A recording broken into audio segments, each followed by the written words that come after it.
elementos que están presentes en las noticias falsas. A veces hay algunos, a veces todos. Lo principal que hay en una historia falsa es la emoción. Es muy raro, ¿no?, que veamos una noticia falsa en la cual no haya ninguna llamado a la emoción. La emoción es lo que las personas malvadas o los delincuentes tratan de engancharnos y provocarnos a través de las emociones, no sobre el pensamiento racional. Cuando pensamos lo racional, analizamos los acontecimientos y para ellos es más difícil confundirnos. Cuando pensamos con emoción, emocionalmente, tocando nuestros sentimientos, es más fácil engañarnos. Es muy seguro que se trata sobre el miedo o el peligro.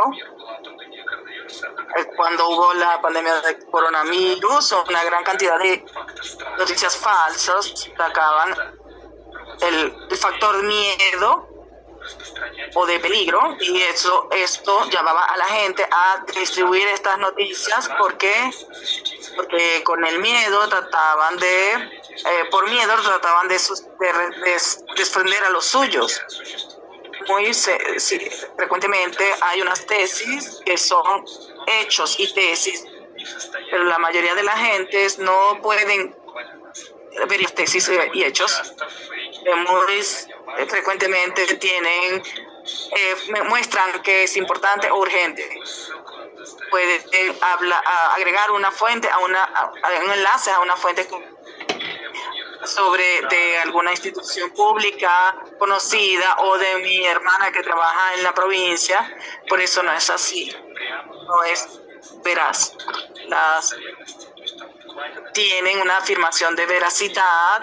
Esto no es una noticia falsa y la gente piensa que no es una noticia falsa.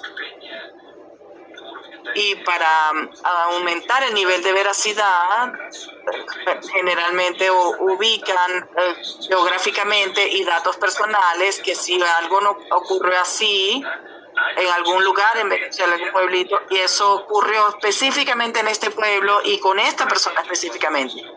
Y verificar esto para una persona común no tiene ninguna posibilidad, las personas de a pie.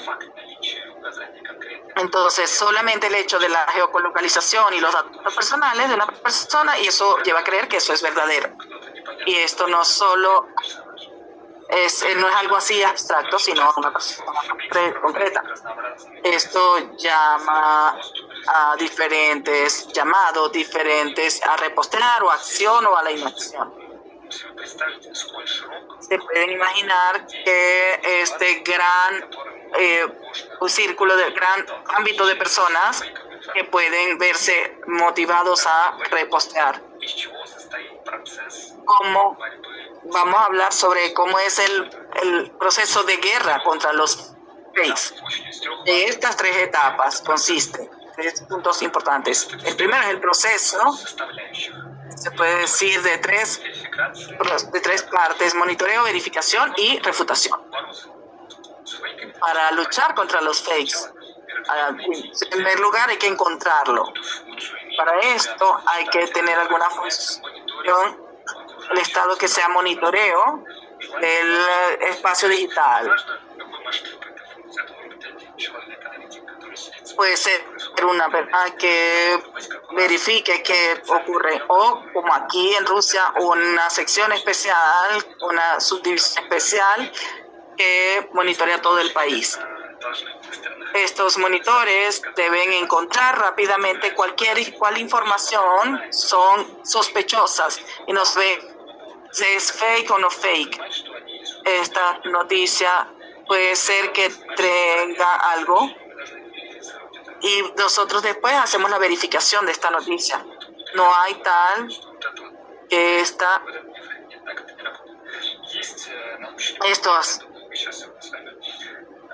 hay un enfoque científico que lo podemos decir. Y lo principal, finalmente, es no solo encontrar y entender que es un fake, sino y refutarlo. Y hacer que la gente sepa que es esta refutación. hay que hacerlo lo más sencillo y entendible. Esto es muy importante, los canales de comunicación, sino las plataformas de este auditorio, de los ciudadanos. El segundo punto, el segundo componente en la guerra con las fakes es la tecnología. Y ahorita hablamos de la verificación de hechos. ¿Qué es la verificación de hechos? La verificación de hechos es cuando usted toma alguna afirmación y la desarrolla en hechos que supuestamente pasaron y que ocurrieron separadamente. Por ejemplo, en esta frase se dice que en la orilla del pueblo de Las Morochas desembarcó un destacamento del 5º Contingente Expedicionario de la Infantería de Marina de Estados Unidos. Se capturó el edificio de la escuela y la estación y la oficina de correo. Esta es una afirmación que muy asusta mucho. Veamos qué afirma. Se ha anunciado en esta información, en este FEI. Aquí nos dicen que existe un pueblo, esto es un hecho, son hechos.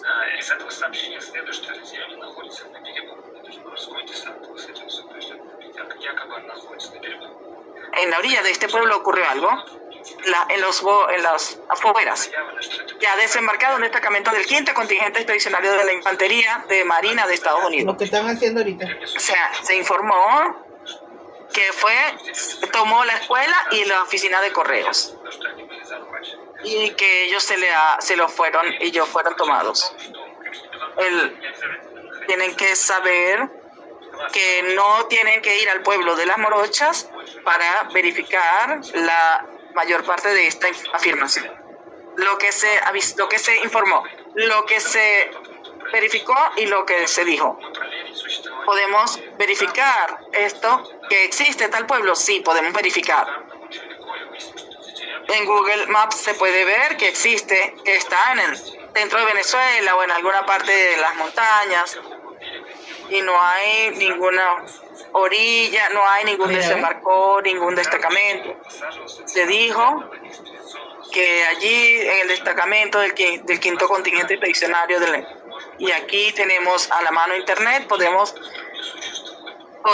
ver en internet que esto no existe. 5º Contingente Expedicionario de la Infantería Marina de Estados Unidos no existe. Se dice que en el pueblo existe una escuela y una oficina de correos. Abrimos el mapa de Google, y se ve en este mapa, en Google no hay ni una escuela ni una oficina de correos. Es un pueblo pequeño y por eso no podían tomarlos. Y la tercera etapa, que hay que entender que incluso si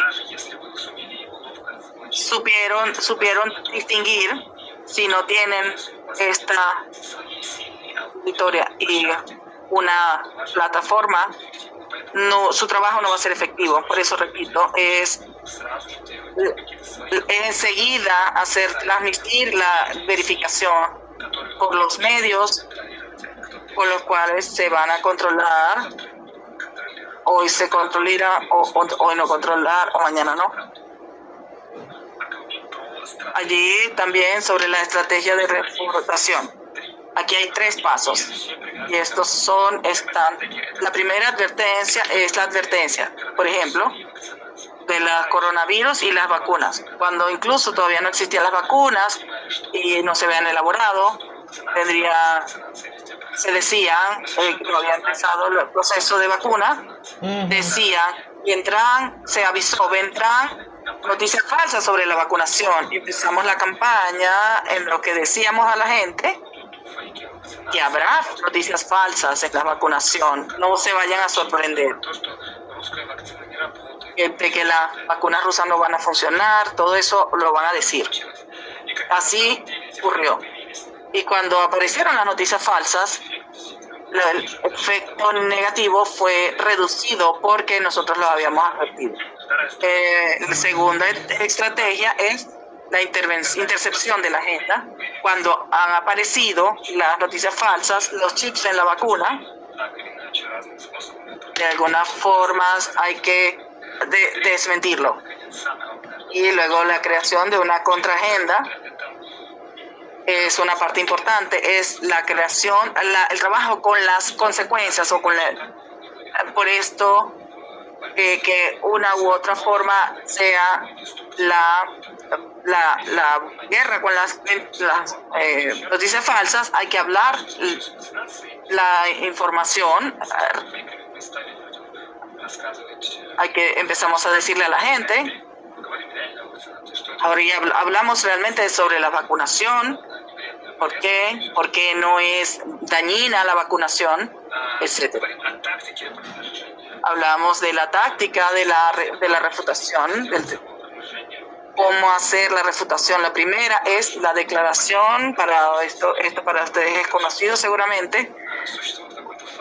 Existe una noticia falsa, salen los funcionarios, alguna persona conocida que tenga una gran grado de credibilidad y va a decir, esto es una noticia falsa, él no va a mostrar, solo va a decir.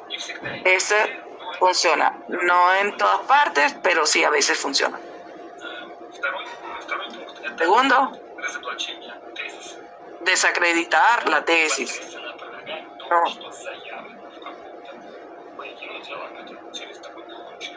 Solo a través de un enfoque científico que podamos desacreditarlo. El tercer enfoque es la desacreditación de la fuente. Cuando no nos enfocamos en lo que dijo, sino en quién lo dijo.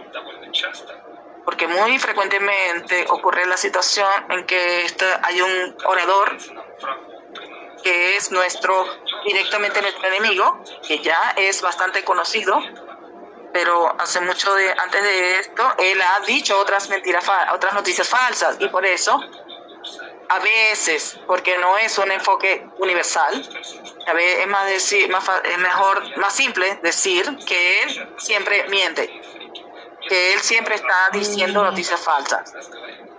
No. La cuarto es la verificación con lógica. En este enfoque no podemos verificar el hecho. No podemos verificar el hecho.